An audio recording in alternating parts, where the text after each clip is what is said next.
Magandang umaga po sa inyong lahat.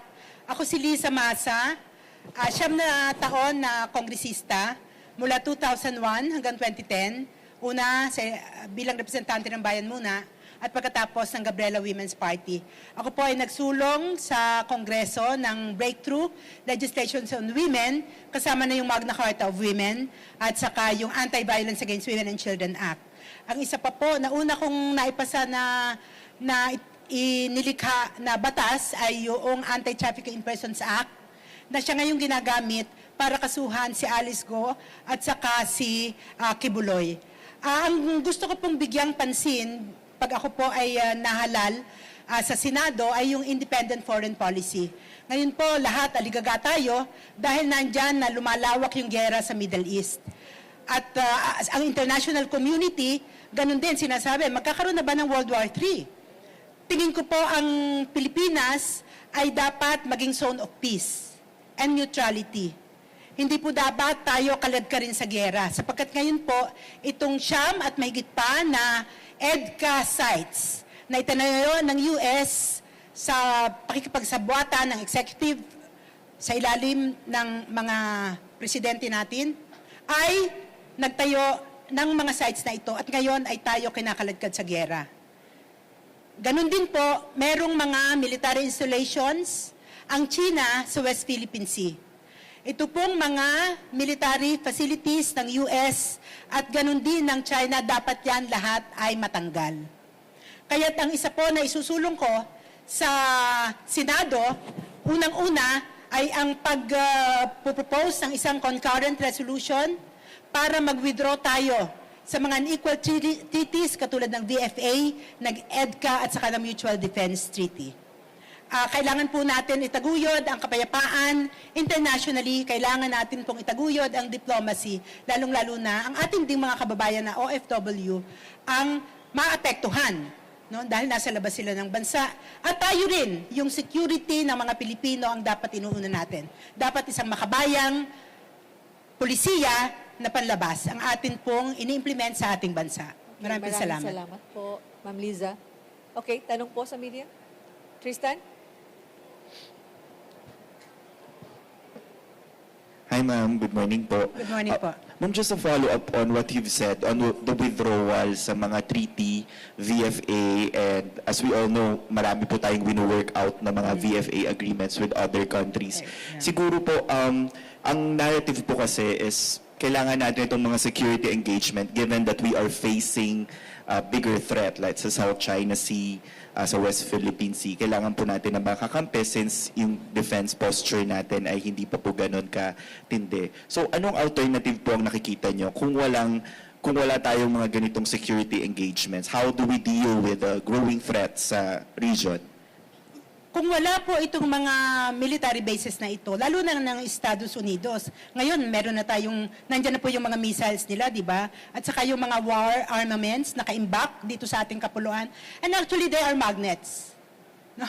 Nagiging at risk ang Pilipinas, nagiging at risk ang security ng bawat Pilipino dahil magnet sila ng attack. No? Ngayon, if we are neutral, like for example, ang Vietnam, why don't we follow them? Hindi po sila nag-aalaw ng military bases sa kanilang kalupaan, no? Sa kanilang soil. So dapat the new nations should really stand independent. Malit ka man o malaki, dapat independent ka. And you should not follow these big powers, no? Who are there waging war for their own interest, not the interest of the ordinary Filipino people. So ito po ang new perspective na gusto kong to bring to the table, no? To bring to the Senate, na wag tayong makulong sa perspektiba na we just have to depend on these big powers, no? We have to stand, no? With our own voice, and of course, yung pagiging makabayan natin, love of country, at saka love of every Filipino who will be threatened by this war, not to our own liking. Wala po tayong ganansya sa giyera na yan.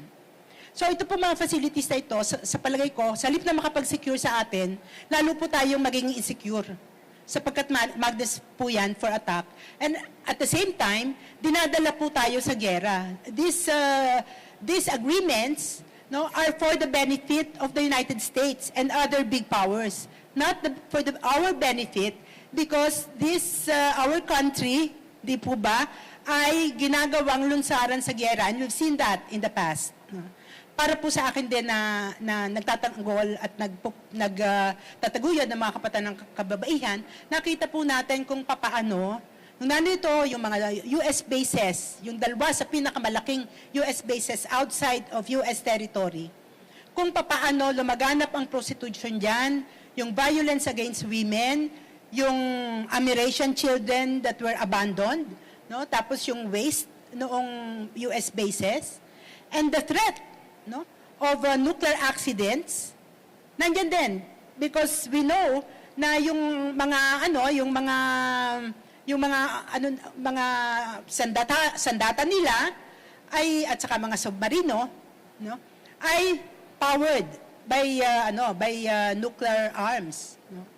Kaya napaka-dangerous. This is a very dangerous policy.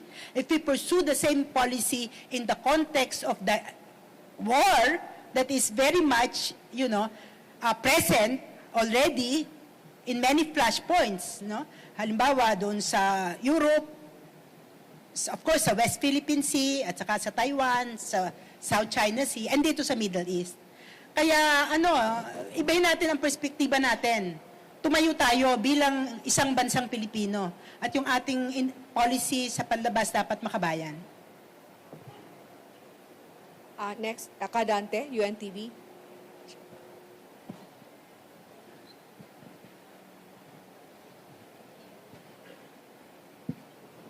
Ma'am, good morning po. Good morning Ma'am, po. nakita din po namin kayo mga lumalabas sa lansangan. Gusto po niyong magawa ng paraan para makalaya yung mga political prisoners.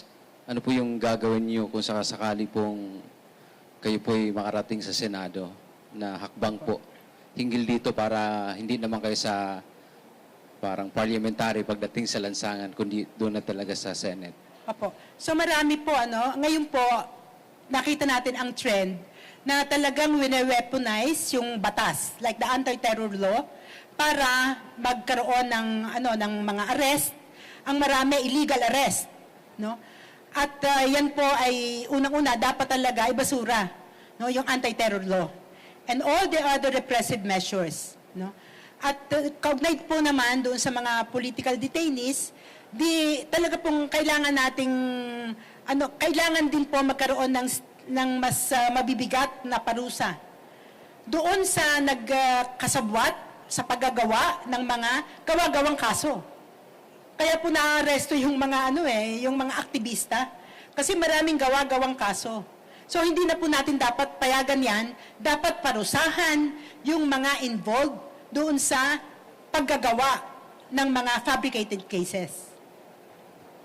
Isang quick lang po. Ma'am, ano po yung stand ninyo sa ICC? Kasi nag-withdraw po tayo 2019, if I'm not mistaken. Ano po yung pananaw niyo po regarding sa issue na po na ito po? Thank you. Sa tingin ko po, pwede naman po tayong bumalik, no?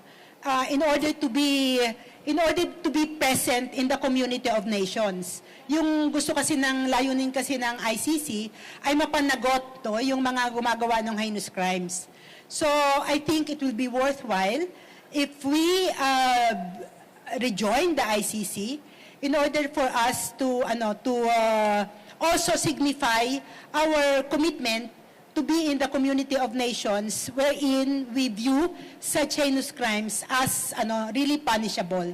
Lalo na kung hindi na paparusahan dahil doon sa limitasyon at konkretong sitwasyon sa iba't ibang mga bansa. But the international community can bring these perpetrators to justice.